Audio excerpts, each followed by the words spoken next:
What's going on, guys? I am Mendoza, and today I am doing my first ever action figure review. Today we're going to be reviewing the Star Wars Black Series Mandolorian.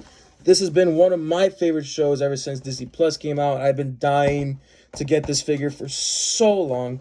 As you can see, he's all nice and shiny with the dark saber. Oh my god, so sexy. Anyway, you can see him on the side, nothing more on the back, just him again. Here's a bio if you want to read it, because who likes to read?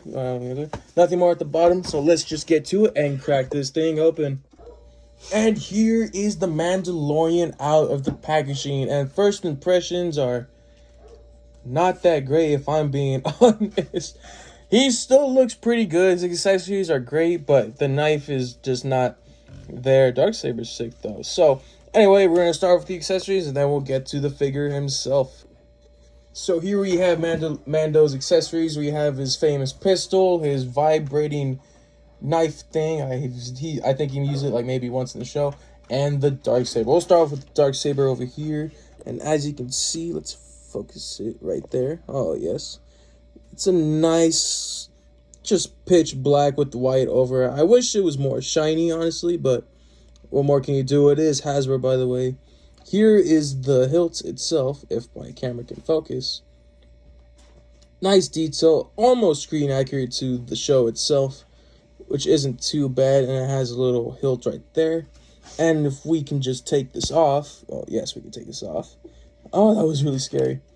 We can bring back Mando, and right under his ass, sorry, above his ass, that little hilt can go into that little port right there, and it can just be dangling.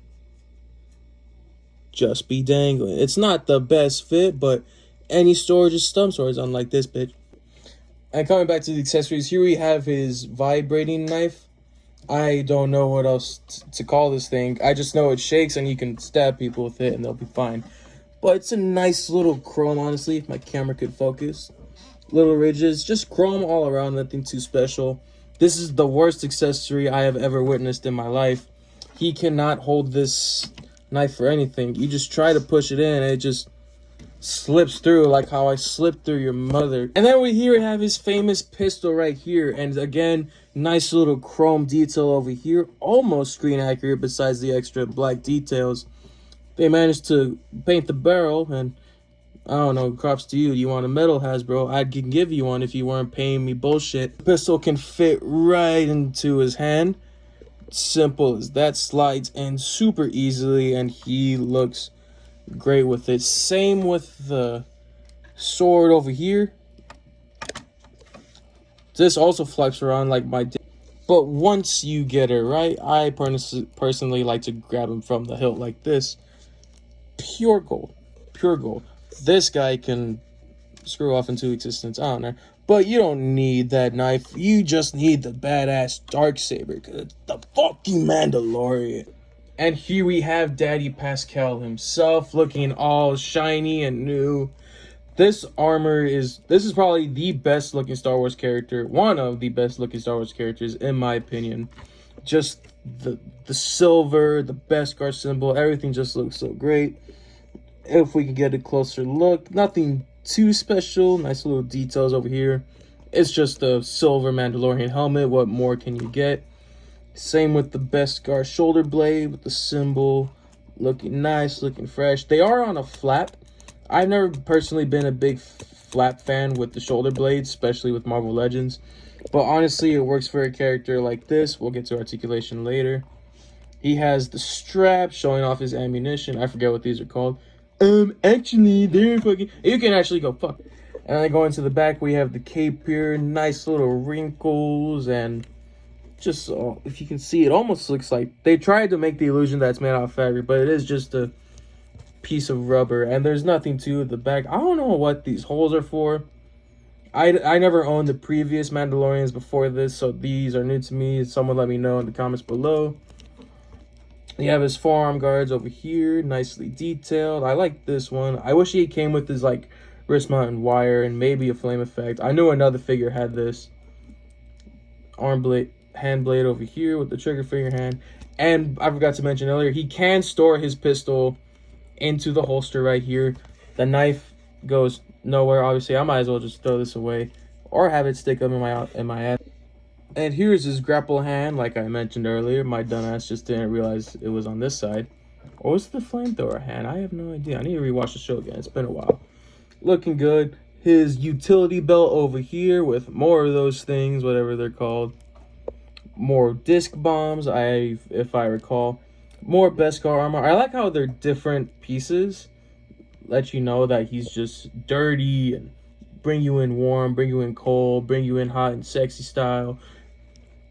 You have his shin guards over here with more grenades, I think, of ammunition. Boots, same with this side, a different type of kneecap, honestly, which looks alright, I guess, but it's just all blue. I wish they painted it more, honestly. Another patch and boots on the same side, nothing much to it. Alright, now we're getting to articulation, and honestly, it's not the best in my opinion. He has the double ball jointed head, and that's pretty good range. He can look up this far, look down that far, good side to side, so he can get some pretty good range.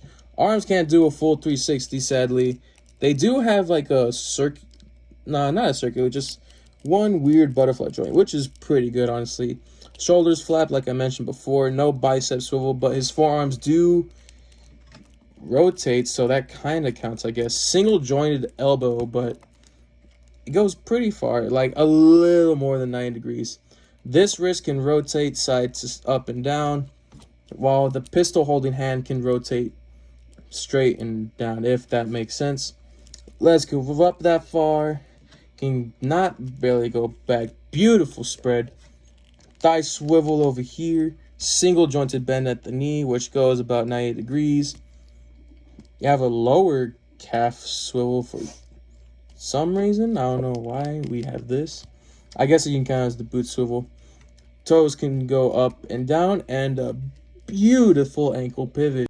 Here he is next to the Maximum Series Spider-Man, Studio Series Optimus Prime, the GOAT Marvel Legends Captain America, which I did see the new Gamerverse 2-pack with him and Blue Venom, and honestly, it looks really great.